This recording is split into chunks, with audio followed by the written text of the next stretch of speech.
The annual Morgan Family Tech Showcase was in full swing at my parents' Silicon Valley mansion. A tradition where my tech executive father paraded his children's achievements before his Silicon Valley peers. My siblings' sleek presentations about AI and blockchain filled the home theater's massive screen, while I sat quietly in the back clutching my laptop. "And now," Dad announced, his voice carrying that familiar tone of apology, "my youngest Samantha would like to share something." The audience of tech veterans shifted uncomfortably. They remembered last year's disaster, when I tried to explain my quantum computing theory. My brother James, now a prominent VP at Google, had barely contained his laughter. I connected my laptop to the projector, my hands steady despite the murmurs. The screen filled with complex schematics. My patent-pending quantum encryption algorithm. "Not this again," my sister Elizabeth sighed from her front row seat, her Tesla executive badge gleaming. "Dad, why do we have to humor these hobby projects?" I began my presentation. "The future of data security lies in quantum-resistant encryption. My algorithm." "Sweetie," Mom interrupted, her voice dripping with fake concern, "wouldn't you rather show everyone your new social media app? Something simpler?" The audience chuckled. I caught sight of several prominent CEOs exchanging knowing looks. My father's face reddened, not with anger at them but embarrassment at me. "The patent is pending," I continued, "and early tests show." "Patents?" James laughed openly now. "Sam, leave the real tech to professionals. You're wasting time on inventions nobody wants." Dad stepped forward, clearly ready to end my presentation. "Perhaps we should move on to the networking portion." My phone buzzed. Another email from Apple's acquisition team, their third this week. I ignored it, just as I'd ignored Google's offers and Microsoft's inquiries. They didn't understand what they were really bidding on. "The algorithm uses quantum entanglement principles too." I tried again. "Quantum entanglement?" Elizabeth snorted. "You can barely entangle your shoelaces. Remember when you dropped out of MIT? What they didn't know was that I'd dropped out because the university wanted partial rights to my research. Their standard policy would have given them 40% ownership of any patents developed using their resources. I couldn't risk it, not with what I'd discovered. "This is embarrassing," James whispered loudly to a group of VCs. "She's been tinkering with this invention for years. Complete waste of time." My phone buzzed again. Apple's CEO this time, not just the acquisition team. The subject line read, "Final offer, $7 billion. Dad saw me check my phone and misinterpreted completely. "Samantha, put your phone away. Show some respect to our guest. These people run billion-dollar companies." "I know," I said quietly, looking at the new email. "That's why they keep trying to buy my patent."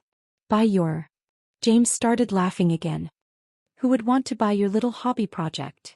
Just then, every phone in the room buzzed simultaneously. The breaking news alert made my father drop his presentation remote. "Major security breach.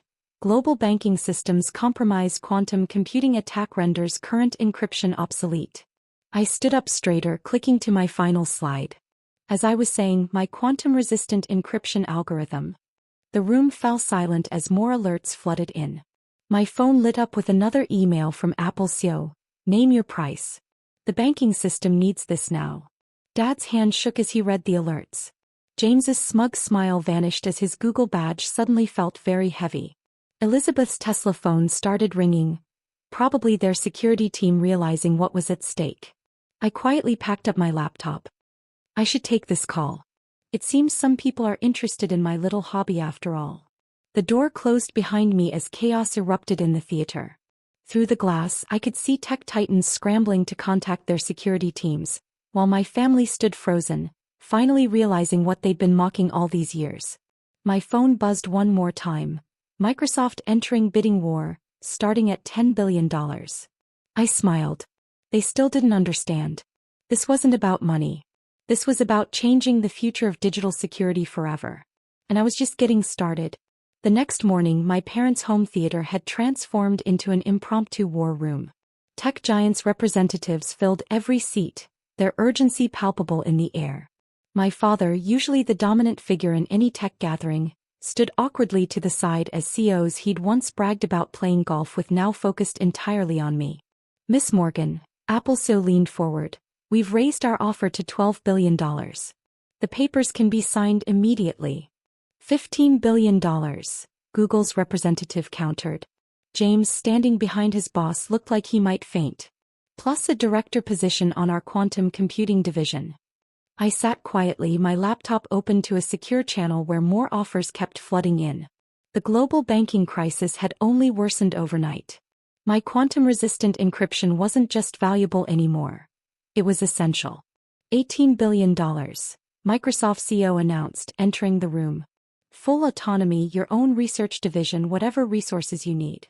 Elizabeth grabbed my arm during a brief break. Sammy, you have to take one of these offers. Do you understand how much money that is? I gently removed her hand. Actually, I do. I also understand what this technology is really worth. Dad approached, his face a mix of confusion and dawning realization. Sweetheart, all these years, what exactly have you been working on? Before I could answer, my phone lit up with a new alert. Breaking. Second wave of quantum attacks targeting government systems. Global infrastructure at risk. The room erupted again. The bidding reached $25 billion. Then $30 billion. My siblings watched in stunned silence as their failed sister became the most sought-after person in tech. Perhaps, I said, standing up, we should discuss what you're really bidding on. I connected my laptop to the projector. The same one that had displayed my hobby project just yesterday. But this time I showed them the full scope of my work. This isn't just an encryption algorithm, I explained, bringing up complex diagrams. It's a complete quantum security framework. While everyone was focused on building quantum computers, I was building the shield against them.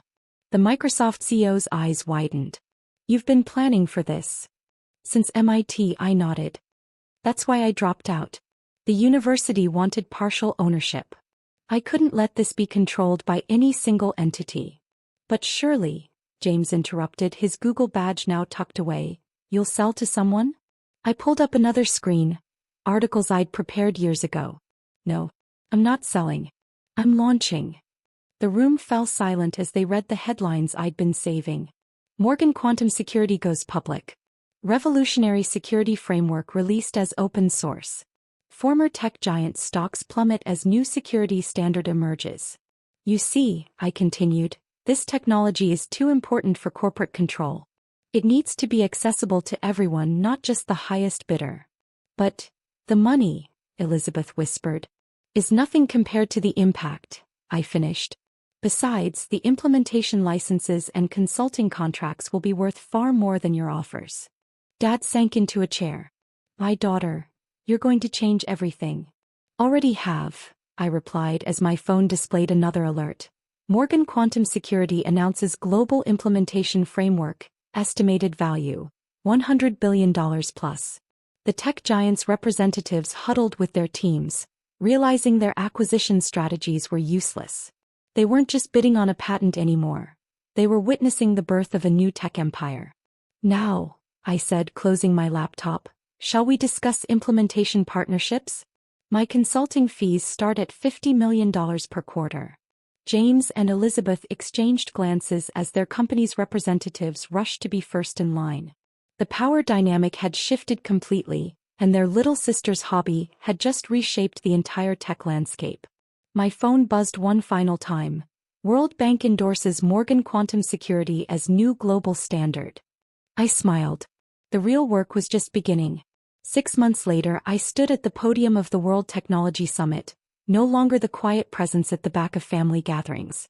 The audience was filled with the same tech leaders who had once dismissed my hobby. Now they were all clients. Morgan Quantum Security has successfully protected over $4 trillion in global transactions, I announced, watching my family in the front row. Today we're announcing our next phase. The screens behind me lit up with our latest innovation.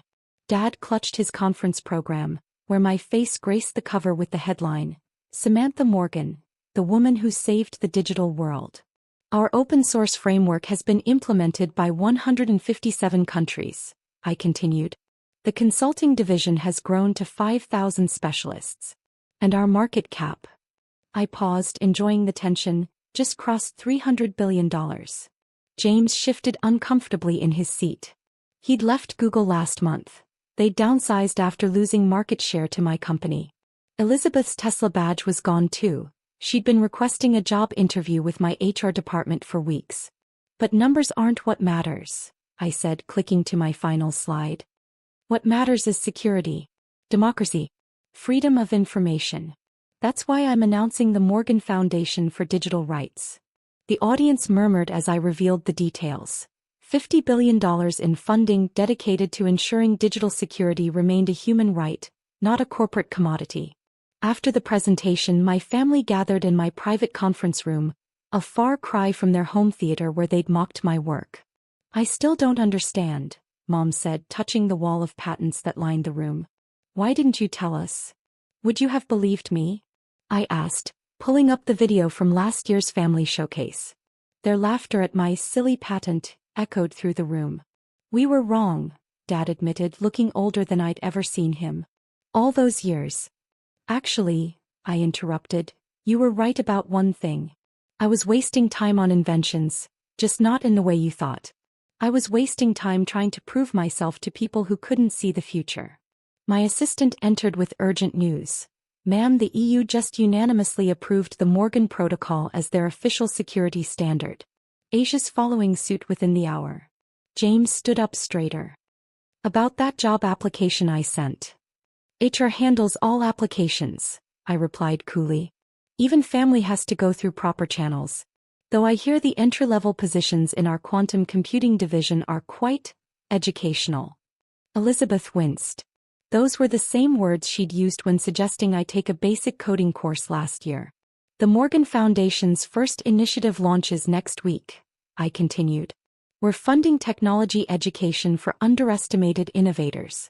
People whose families might not believe in them. People who might be working on the next world-changing patent in their bedroom while others laugh. Dad looked at his shoes. Samantha, save it, I said, but not unkindly.